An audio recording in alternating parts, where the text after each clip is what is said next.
Ryan. Today we are learning basketball with Tiffany Meeks at Miami Heat Beat. Posts a mixed bag, sometimes photographer at the NBA game, sometimes asking Coach Spo some pregame questions at the press conference, bouncing around, wearing different hats.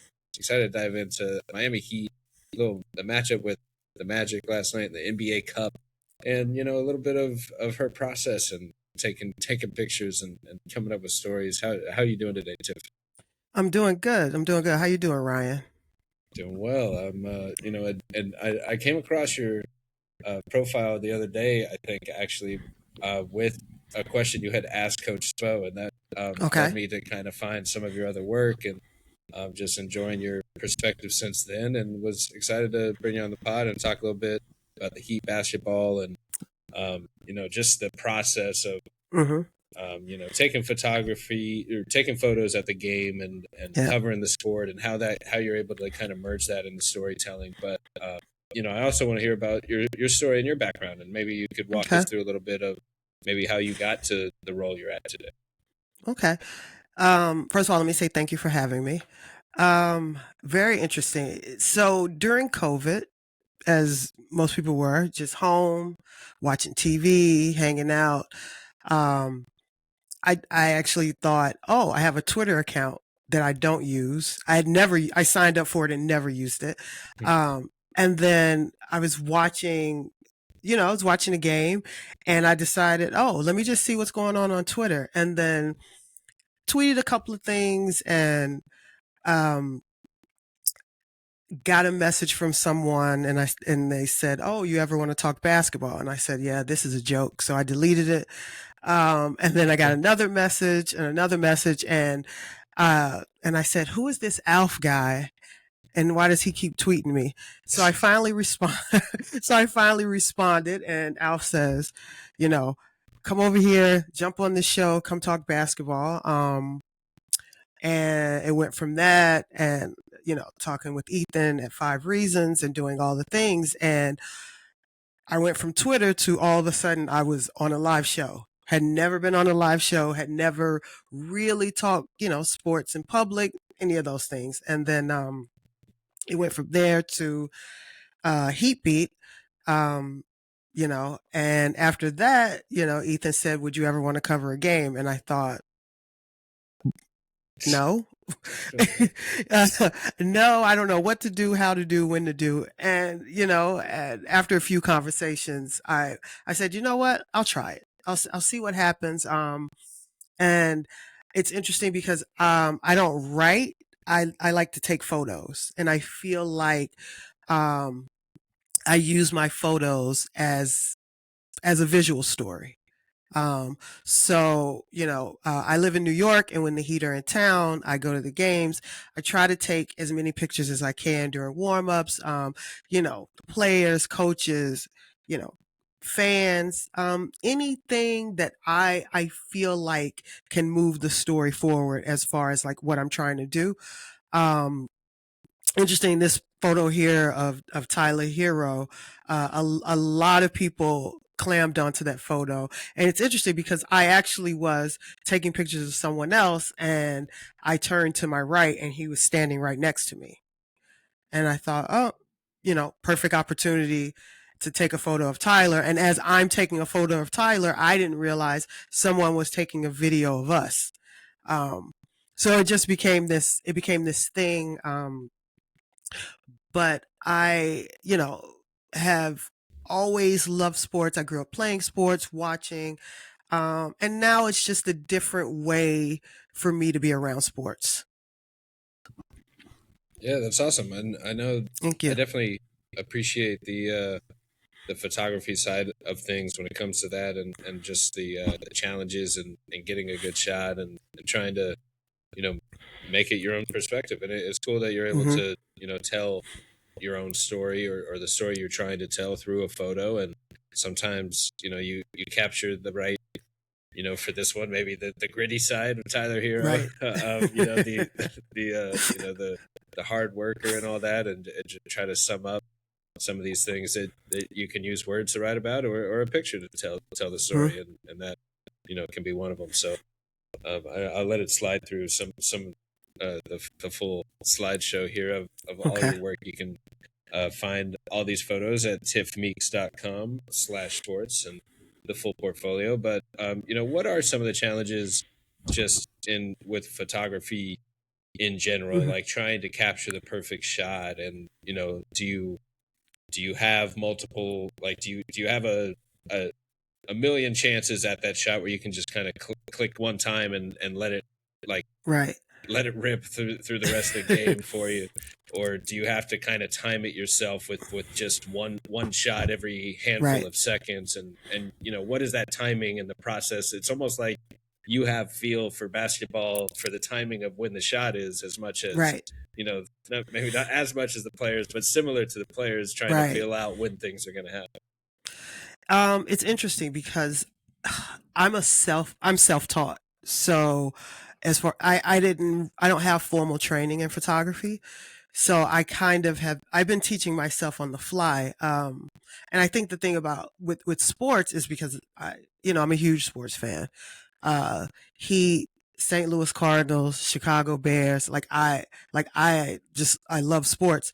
Um, and I think because, I grew up with sports, it kind of helps me when it comes to sports photography. So I kind of can anticipate what I think might happen next. Uh, am I the most skilled photographer? No, but I think because I do have this kind of joy and this love for athletics that it allows me to find those moments and be able to be in those moments. I don't do a lot of the what we call spray and pray, where it's you rattle off 30 photos and hope you get the moment. Because I kind of feel like it takes me out of it. Um, I might shoot maybe 70 frames and I might keep 8, so Mm-hmm. it and usually I don't look at them in the moment. I don't look at them until the next day. Um, and then that's a whole new perspective. So I'm not even in that moment anymore. So now I'm in a total different space and I'm looking at these photos. And then, there are some times where I look at a photo and I go, that was pretty cool. For instance, like the one that's there now with Pella Lawson, as I'm taking photos and then I look up and realize he's peeking at me as I'm peeking at him. So it just became right. So it just became like this little moment where it was just kind of like unwritten, like I see you kind of thing. It was pretty cool. But I'm still teaching myself, as far as like the technical aspect of it. But I think just with sports in itself, there's something to be said for that one shot and that one moment where I look back and I remember what was happening around me, um, and getting used to being in that situation. These are high profile athletes. There's people everywhere on the court. There are people by the seats, by the stanchions, like they're everywhere. So I had to get comfortable with being uncomfortable. And by way of, I might have to stand in front of you to take this picture, or I might have to get a little bit closer to Caron Butler to get this picture. So I had to be a little bit, I had to get okay with being uncomfortable. And I will say that I've never been made to feel uncomfortable by any of these guys at any time on the court. Yeah, that can be tough, and it's a spotlight out there. Like, it's a national Right. stage, it's a big stage that the players and coaches probably get used to after a while. But for Right. us regular folk walking around, Right. it's a big stage. The lights are bright for everybody, so you Right. try not to disrupt the production that's going on, but at the same Mm-hmm. time recognize that we're all kind of a part of it. Like, we're all Right. kind of telling all of these stories in one way or another. And you're doing it with photography, so it's super, super cool. We got to also talk with Nathaniel Butler, one of the greatest NBA sports photographers. Mm-hmm. Like, on the pod. So that was really cool to hear about his process and talking similarly about just the difficulty in timing the perfect shot. Mm-hmm. And it's you end up telling the shots that kind of last through time, like, end up telling the story of the league, or are just as capable and just as Right. meaningful to any other writing or video version of Mm-hmm. that story as anything else. And you see a shot that you've seen a million times in the sports world that has lasted 30 years and instantly makes you think of all the memories of that team. But Right. sometimes it's just a photo that does it. One that comes to mind, like he took Kobe, thinking about his dad after winning Mm-hmm. the championship with the trophy, like just an iconic one of LeBron, one of the first times he did the chalk, Yep. throwing that in the air, the slam cover with the draft, everyone but Iverson in the '96 draft, I think it was there, Mm-hmm. and just iconic photos that just are part of the sports world. So you take all those shots just to in hopes of one of those that Right. lasts. I think that's Right. the long-term goal, I'm sure, the dream, Yeah. and one of the longer term goals and dreams, along with just telling stories, of course, along the way. Right. And the other thing is that I also kind of I use it as it's my walk in the park. It's my I need 5 minutes alone. There's something also amidst all that chaos that's happening with the players and all the things that are happening. There's something I also find kind of peaceful about it, because I mean, I'm there. Everyone knows I'm there because I'm visible. You see me, but there's almost this kind of haze that goes over you, and it's just literally me and the camera. Yeah, you're in the zone. You're Yeah. in the zone. For them, it might be cooking, shooting hoops, or for me, Well, we wasn't cooking sometimes. last. Listen, we wasn't cooking last night. Not last night. Just the first 6 minutes or whatever, and then it was over. The stove was turned off. It's like 15-0, and that was it, man. Talking that was wild. We can shift a little to last night's game if you want. So when you are in person, able to cover the games in person, and I like how Mm-hmm. you described it. You're just in the zone. It's like a haze takes over, especially when you're on like the court, like before the game, and the lights are Mm-hmm. bright. There's a little bit of smoke in the air, and the music's playing. Everyone's in their zone. So that's a cool way to describe it. So like in New York, when you're able to do that, you're also able to ask questions. So I had to Right. ask, like, what's going through your mind for the question process. I got to ask Coach Spo a question last night, or two questions asked, actually, a little bit about the play style, the new play Mm-hmm. style this year, and then Kel'el Ware and his kind of potential. Mm-hmm. But so it's super interesting to pick his brain. One of the greatest coaches in the game of all time. But what's going through your mind when you gotta come up with something interesting to kind of ask him that you hope other people find interesting. Right. So it's funny because the first time I got in there, I didn't get a question off.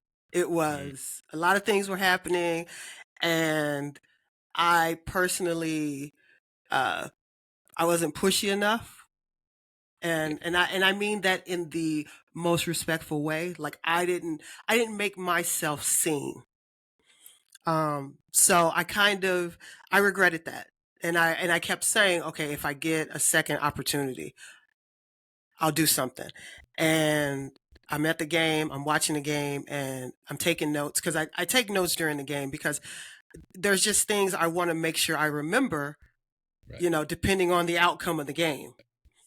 And so I had these questions, and I remember I think I went fourth or fifth, and everything I had thought about, someone else had thought about. So as I'm sitting there, the question goes past, and I look, and okay, next time, question goes past, check it off. Question. So now I'm pretty much sitting there with scratches on the paper, and I go, and as the other person's talking, I'm in my head, and I'm like trying to listen, but I'm also trying to think of, a question. And by sheer luck, like things just started popping into my head.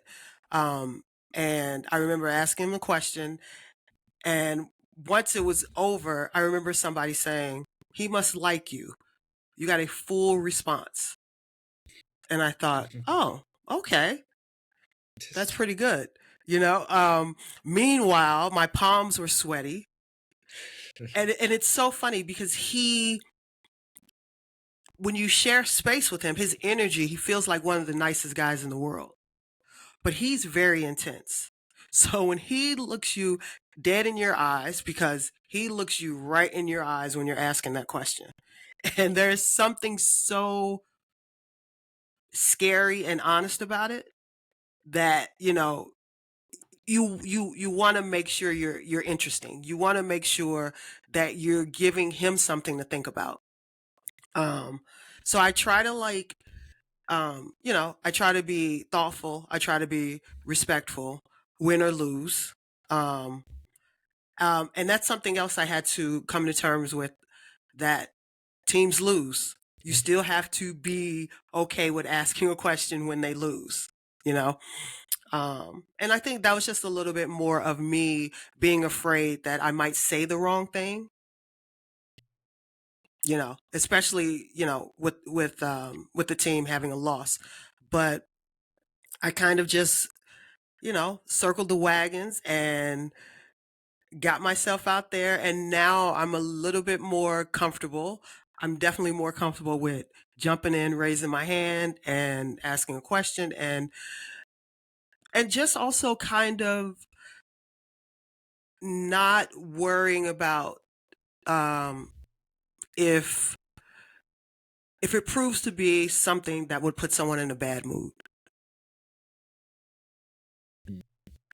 Yeah, I know what you mean. I mean, I totally relate to like everything you just said, down to a T. I thought you were like reading my own brain there. Yeah, I know what you mean. Very very similar. I made the mistake of basically asking him a question, Coach Spo, that I think he's been asked a million times this season, and the what I realize after as well, which always happens to me, is I'll ask a question and realize, oh man, what I actually wanted to ask is like 3 layers deeper or like 3 words different, and that would have been much more like that's actually what I was interested in. But that's not exactly what I asked, so it's not going to come off that way.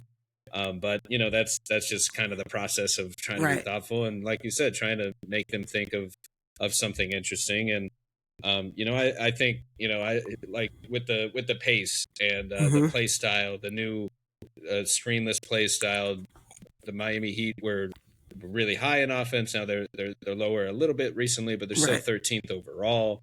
But they're first in pace, last in volume of pick and roll and handoff. So doing it all without running screens. And he knows this. So I asked a little bit about the play style. What I really kind of wanted to know was kind of the follow up I should have done, I suppose, is like, is this the best way to create advantages for any team? Or is this just kind of where your personnel is at this year, where this is the best plan of attack on a night to night basis for this team? And,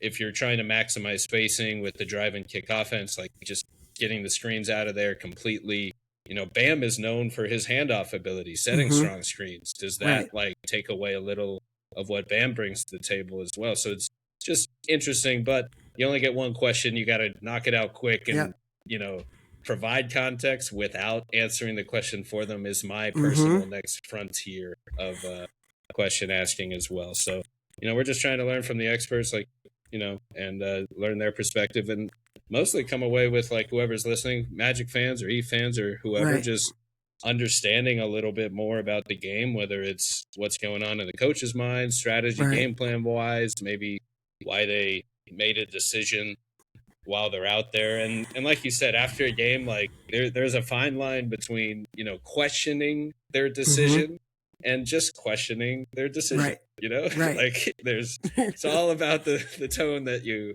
walk that line, I think. And, hopefully we continue to build those relationships out Right. where it's just mutual respect, asking questions, Yes. learning about basketball, and really at the end of the day, trying to tell their story in the Right. best way, best way possible, as kind of, the writer, the photographer, the storyteller, putting a podcast or whatever the hat may be that night. So, Mm-hmm. with the pace and the play style, that was something I kind of wanted to ask you about as well. Like, Okay.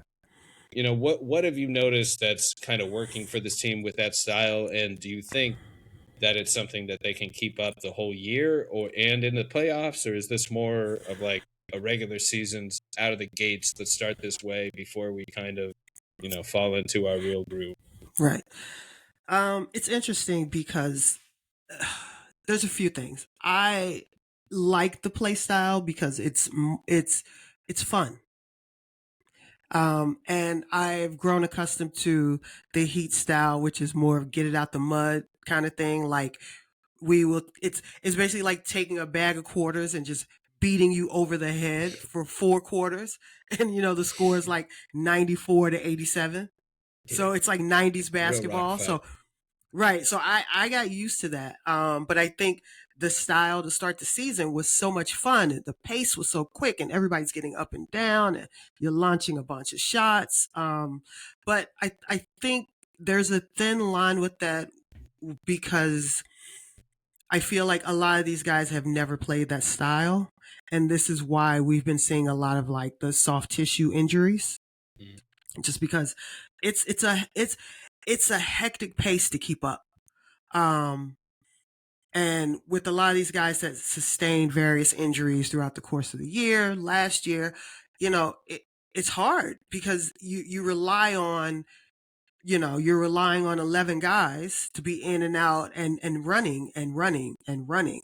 And, you know, uh, past tells us it's not sustainable. Um, so I think at some point the play will be there, but I wonder if it'll be more opportunistic. Yeah.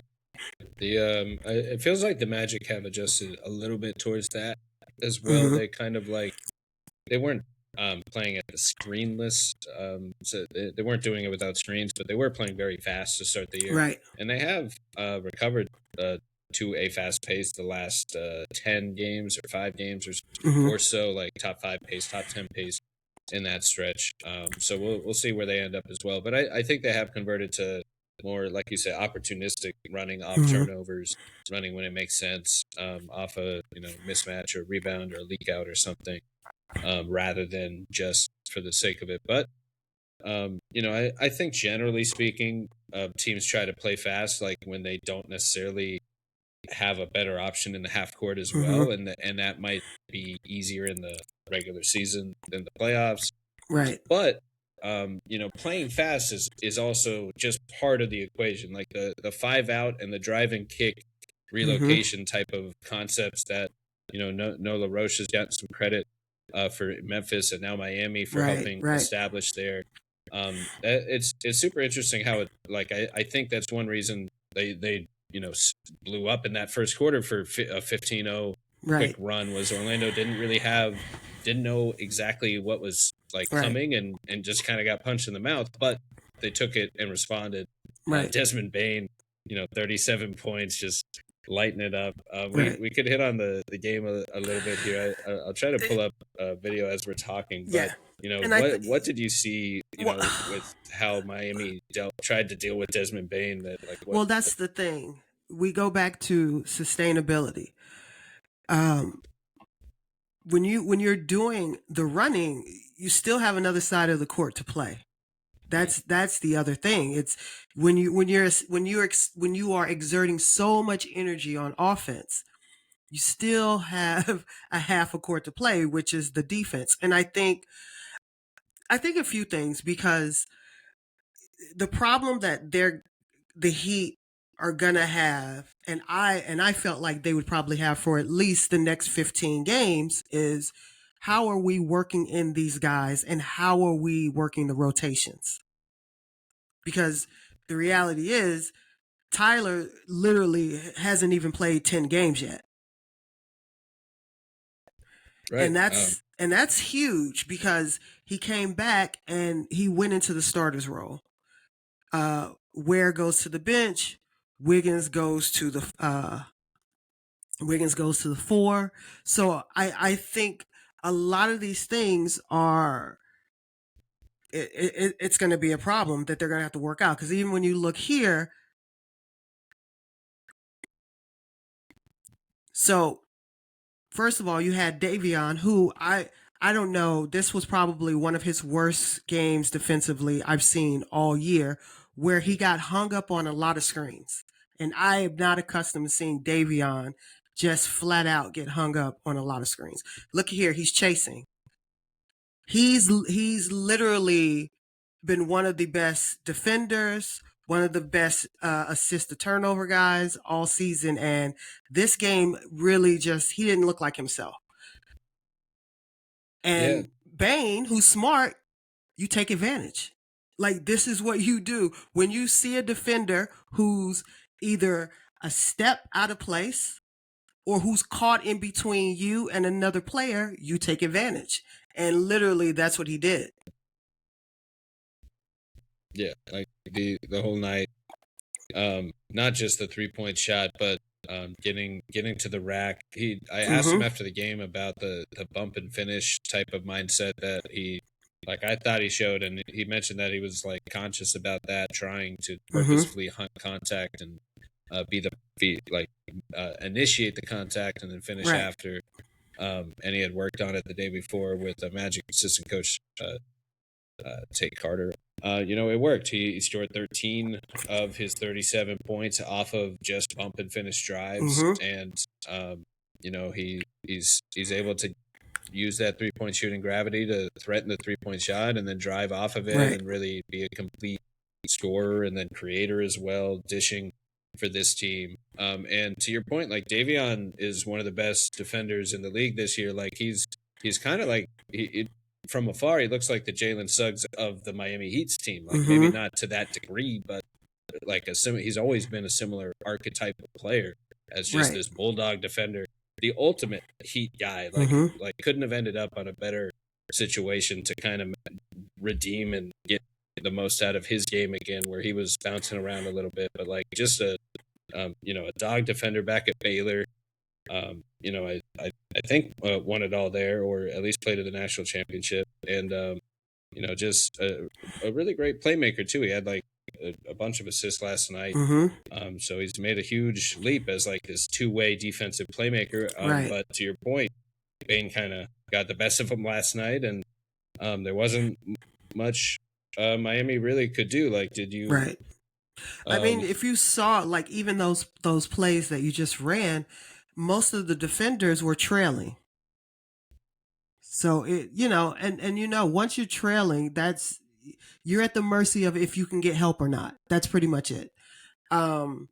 It's interesting. Like I said, I don't know with our lineups. Like, I don't know yet where our strength lies with the new lineups.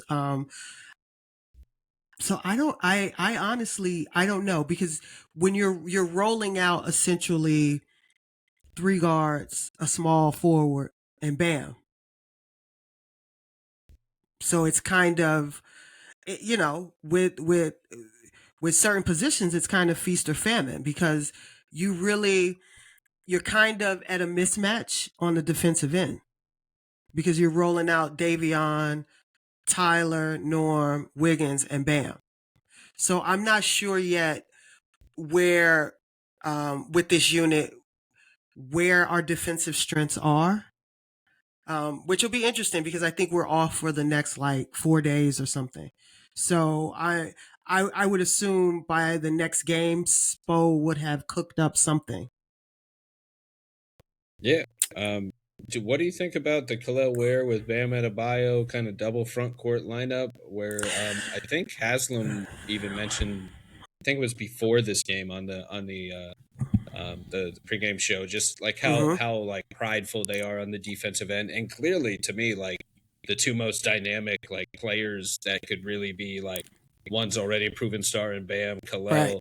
Like, what do you make of his potential and what how great he really could be down the line? And like, could they had some success with them Right. both in the lineup for a while. So maybe going a little bit bigger rather than like you mentioned the three small guards with a wing and Bam. Maybe it ends up being two guards, Wiggins and Right. I mean maybe the best five could be any combination of like Herro, Powell, a Wiggins, Kel'el, and Bam, or maybe it looks a little differently to you. Maybe it's Davion in there, or Hmm. how does that? What do you think their best kind of lineup could be, or best starting unit could be? And I don't. I think Maybe it's matchup based. it might be matchup dependent, but I'm gonna say um, you need to start. It starts with Mitchell and it ends with Bam. Mm. Some And defensive how anchors right there, you have to like you and can playmaking. and playmaking like you literally you have to because I also enjoy that Bam doesn't have to be the on ball defender. Like I enjoy that. And I'm sure He's Bam so enjoys it versatile. too. Right. So I think you start and end with those two. I actually like the Bam Ware lineup. The sample size isn't big enough to say this is it. We're running with it forever. But I like it. Because I know also the Heat struggle to rebound. So I like having the two bigs because then you don't feel like you need to gang rebound. Then you don't feel like you're giving up easy baskets going in transition because now everyone's having to gang rebound. I like that lineup. I think there's overlapping skill sets. I think Tyler and Norm have overlapping skill sets. Mm. So I don't know yet if they are going to be able to raise the level of one another's play or if they're going to cancel each other out. Yeah. You know, Do you think it's that it. there's enough like two-way balanced with both of them on the floor? Like they don't have to like cover up defensively. Like Norm is probably holding his own more so. Um, I don't think there's a like for me personally. I don't think there's enough defense on the floor. Mm. I think if I recall, like they played a lot of zone. Yeah. They Yeah, definitely threw some zone looks yeah, at Orlando, and a lot of teams have been kind of daring Orlando to beat them with like threes by throwing the zone at them. And normally my Orlando adjusts at halftime for and beat starts breaking out some zone right, breaking plays that just get like layups until the zone goes away. right. So I think it's going to be interesting. I kind of didn't, I told myself I wasn't going to jump the gun. I wanted to give I wanted to give that lineup with Tyler 10 to 15 games because it take, he's never played, he doesn't know Norm. He's never played with Norm. So they have to get to know each other. I think, Wiggins at the 4, like that might be challenging for him. So all these things, they're still at work. And then you have to remember we had, Larson was getting big minutes when Tyler was out. Jaime was getting big minutes when Tyler was out. So we were getting all this production from all these other guys who were getting these, Tyler's 29 to 30 something plus minutes. And now what's happened is he's back. And then that means that these minutes are starting to shrink from other guys. Yeah, it's Magic. The Magic have also, and like any team with roster turnover, but the Magic have also had Right. kind of some growing pains at the beginning, Yep. just working in new talent and so many different Mm-hmm. moving parts. Especially on Orlando's side. But anytime there's new pieces, it's going to take a minute, especially with all the injuries. Like Right. fans are quick to say something does or doesn't work, and there's so many moving parts. Like to get a decent sample size to look at something if it's actually working against the aggregate instead of just one matchup. Mm-hmm. It's going to take 10 or 20 games to see how Right. it works. But the Heat have still maintained I believe a top 10 defense the whole season or close to it, while kind of trying out different things offensively. So it seems like that they're on the trajectory to be a playoff team, be a little frisky in the playoffs, and upside for this team. How deep do you think maybe they could go if everything does click? Um, it's interesting because they're kind of like the Jekyll and Hyde. It's kind of like on any given Sunday, they're a team who could be out in the first round, or they could be in the Eastern Conference Finals. Right. But I think that I think they're gonna go. I think they're gonna go as far as the defense is gonna carry them. I think ultimately their defense is gonna have to get a little bit better than it is, and it's gonna have to It's gonna have to, because I think the thing is that they have plenty of people that can score. We don't have a lot of just pure shooting. So you're going to have to balance out the scoring with the defense. And that's kind of who they've been the last however many years. You hang your hat on your defense and you score just enough points. Because I think sometimes, like, you're scoring 140 points a game. You're not doing that every night. So there will be challenges that, they're having right now. So I guess for me, the next game will tell me what I need to know about this team moving forward. Like, what is the fight back? What do we look like on defense? What do we look like in transition? How are we moving the ball? How does everyone else's assist look?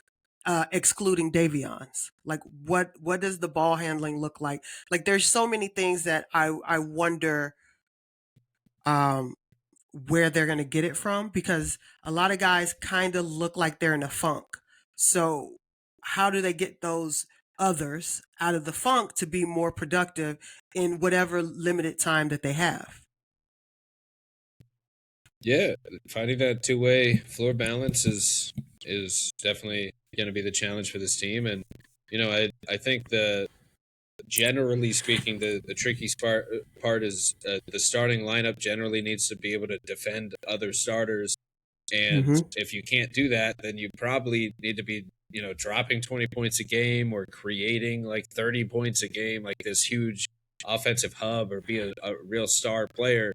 And Norm Right. Powell and Herro are both on that fringe of, like, they could be both be all stars, but Right. if you're starting multiple non-defenders, it's just tough to cover that up, and it's Right. almost like you might even be best staggering them or having one as the sixth man, but they're just way too overqualified to come off the bench. Mm-hmm. So now you're just kind of caught in a little bit of a lineup mix. It feels like or a mashup or problem where you're just trying to find the right combination of, like, who actually should start and what should the role look like, and is there any way to kind of make a sacrifice for the team here to get the best two-way balance without Right. upsetting anyone. And like you Right. said, there's only so many touches to go around. There's a lot of, like, scorers, bucket getters. There's guys we haven't even really talked about, like the young guys that probably aren't going to get burned on a competitive team, Mm-hmm. but like a Kasparas and Goldin, Right. more of a play finisher. Jovic, Mm-hmm. he's a young guy. Any thoughts on, like, is there any way they can? You think there's much room or opportunity for the young guys to break in, or like you said, like, there's just only so many touches to go around, and a lot of these guys need the ball kind of on the ball to score more so than Right. spreading it off to shoot, like you're saying. I think the one thing is that, it's sports. So, there'll be nights where guys need to rest. There'll be, like we said, soft tissue injuries where somebody needs to be out for a week and a half. So I think there's space. I personally think there might be more space for Nico. I know Cass he's in the G League right now. So I don't know if they're going to call him up, but Larson went out. So maybe there's a spot that he can come in and grab a couple minutes. And I also think it's early enough in the season to maybe give him a little run just to see what he looks like with that second unit, running that second unit. Yeah. I mean, why not? He's got, right when they drafted him, it brings like Goran Dragic, Heat legend, to mind, because he's got a little bit of that like tough point guard creator to his game that just could you could totally see him melding right into that Heat culture. So why not see the reps that he gets, and he is kind of a point guard that runs from pick and rolls, from what I recall on his scouting report, a little more often. So maybe not the exact style they're looking to run right now, but I think like it's not an end all be all either. Like it's not like that's the only thing they're doing all the time. Like they still do break in a handoff or pick and roll, especially when push comes to shove. I noticed as the game was getting late, like here comes a double screen into a handoff into Bam to get somebody downhill on the drive. Like they were clearly not relying on the self creation on that play. So it's a give and take. So it's interesting. I do think when the game like slows down, breaking out a few sets is probably going to happen more often than just relying on like a Bam ISO at the top of the key. That can only go so many different ways with it. But any advice here, parting thoughts here for anyone trying to break into sports media, covering the basketball at all? Wow. It's interesting because I think a lot of times people think if you watch the game or if you just played it at some point, then that's what it is. And there's so much more nuance to it. There's so many conversations around sports where I feel like you have to be a versatile thinker. You have to be able to see things in multiple different ways, but also have an understanding that other people may see the same thing as you, but they didn't get there the same way. And have respect for the thought process of others. I think, to me personally, like that's a huge thing that I always feel like some people kind of take that for granted, but watch the game, talk about the game, talk to others, talk to people who have differing of opinions. Like I think that's where you start to see other things where someone doesn't totally agree with you, and that's okay. I think that study the history, learn the history, learn about players that played years prior, because the game has evolved in so many ways, but as it's evolved, the past has become so much more important to what we see today. So I always feel like try to make yourself a student of the game. You don't need to go watch Hoosiers 100 times, but have an understanding why he wanted them to pass, X amount of times before the shot. Like just, those little things, because it's kind of, I don't know, it's kind of interesting now. It's like have Mike will talk. So, there are a million people talking about sports, but there isn't a million people who actually care about it. So I think the more people who talk about it that care about it, it'll open up more doors for you, because that sincerity is honestly being lost in what it is that we're actually doing. Man, that's a great way to put it. Great words of wisdom there to end the pod on. Appreciate all that, and totally agree with everything you just said. Just trying to understand others' perspective, and the way you put it there, of like everyone kind of sees the same thing happen, but not necessarily seeing understanding how it happened and seeing the details of what led to that moment the same way. And people are all looking for different things and thinking about different things the whole time anyway. So, everyone's going to kind of look at the game with their own perspective, and you can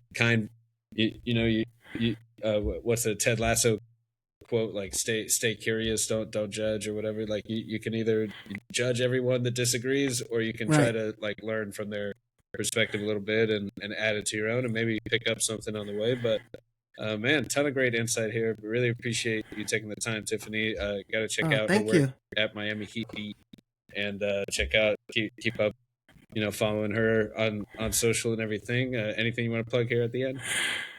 No, I mean, you did it for me. Check out, at some point I'll be coming around the corner with a new mixed bag. All right. I may be at the Garden in like a week. I think I might be at the Garden in like a week. I'm, hoping I'm at the Garden in like a week. You'll catch some new photos, maybe some interviews, that kind of thing. Let me say, I appreciate you having me on. And I didn't get to say anything about the Magic. Let me just say, Oh yeah. because my guy Frankie G and I have been talking about Desmond Bane for the last like 3 years. He has been a topic of our conversation. So when you guys got him, it's a little upset. Just a little bit. I was a little bit upset. Hey. But he is a great fit. That guy plays with all heart, and he is nonstop 100%. I think he's a great fit. I think he sometimes needs to rein in that passion a little bit, but I appreciate the passion that he plays with because he plays hard. I appreciate it. I think that you guys have a lot of young talent, which is, there's only a few teams that have a lot of young talent that you hope stay together and kind of can grow and mature. And obviously with OKC being the model for that, you want to try to keep guys together for longer than 3 years and see exactly what they can do. I think you guys are like, your trajectory is like spot on. I think you're like in the right spot. I think Banchero needs to kind of like get a couple of patent moves though. Yeah, like I think he needs a go-to one or two, but other than that, he's got the kill shot where he goes like the Carmelo baseline fade when he breaks out that kill shot. That's when like it's about it's over. business. So he's gotta bring that one more often. That's when But and the midi pull up, he loves a good midi pull up. So we got to get him. You're cooking onto those. I'm with you. But yeah, Bane is just immaculate fit here, perfect fit. Love the energy. It is. There's definitely a competitive edge there that can if it goes over the line, it could cost his team a little bit. You don't want to do that either, but you love the fire. It pairs well with Jalen Suggs and the intensity this team culture is trying to build. And yeah, I mean, just an insane amount of young talent that seems to complement each other on both ends. And just when you combine like I've dubbed the type of players that tend to look for is two-way team first basketball players. Like they just defend their position. They move the ball, look for the best shot, look for the best decision for the team, and generally don't have too many holes in their game. Can hit the three, dribble, pass, and shoot, and defend, and maybe switch a little bit. And they're all either very long for their position or strong for their position. So it just continues to build out, and it's just great to see it kind of working these last few games to a lot closer to what everybody expected after the big trade went down. And like we said, it takes a minute for players to gel, and we're already 30 games in, and once again, have had a rotating cast basically the whole season between stars, Paulo coming in, Franz going out as soon as he comes back, De Silva starting, Anthony Black starting, Jones starting. So, like the Heat, this team's still finding their groove and building that identity too. And each team season is kind of its own journey, even though you sometimes get a little leftover continuity from the year before. But generally, it's a new group that's trying to make their own mark. Yeah, and you know what? I think that just watching you guys are connected. Like that is, and you use the word, like you want guys that are team first. You want unselfish guys. You want to win, and at some point that win has to be in by any means necessary. So if that means 3 less shots for me, that's what it means. It's kind of you kind of want to be able to just throw any 5 out there, and they have like the common goal. Right. You gotta.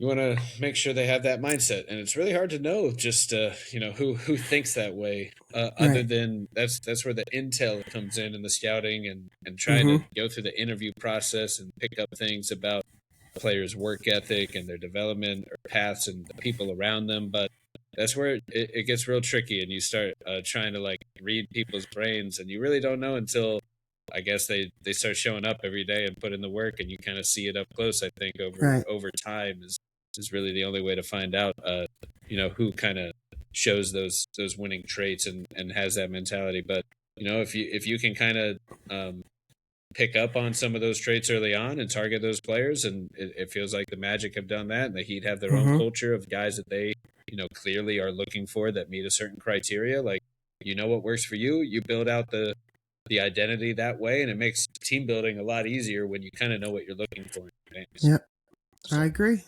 So we got one more matchup.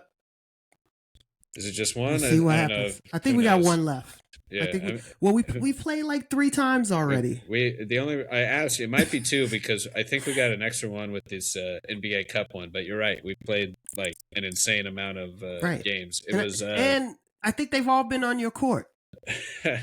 that'll show you. That'll show. I think it was like 12 of the last 33, and 13 of the last 34 after last night were either against for the Magic. We're either against Miami or Boston, going back to the playoffs in the preseason, and then like 5, including the preseason, were all against Miami of their last whatever it is, 35 games.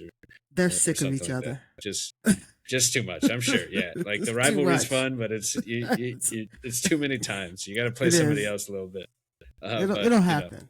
It is cool to kind of get the rivalry while both teams are great and competitive. That part makes it fun. Paulo says the 2 teams still get fun, even though he ended it with like it does feel like we're seeing each other all the time. Right, but you know what? I will say the league is fun this year.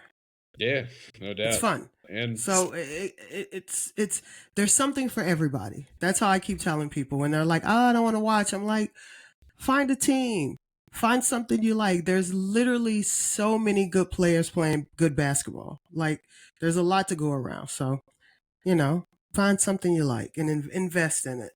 Yeah, a lot of different talents out there and different teams, and the league, like a lot, like certain teams, the Magic Heat rivalry, both teams being good, I feel like is good for the league. Maybe could get a playoff series out of it. There's a little extra juice. We're both in that range, so we'll see how it plays out. But man, a lot of fun, great insight here. Thanks a ton, Tiffany, for taking the time. Oh, thank you so much. Have a good night. You too. Have a good one.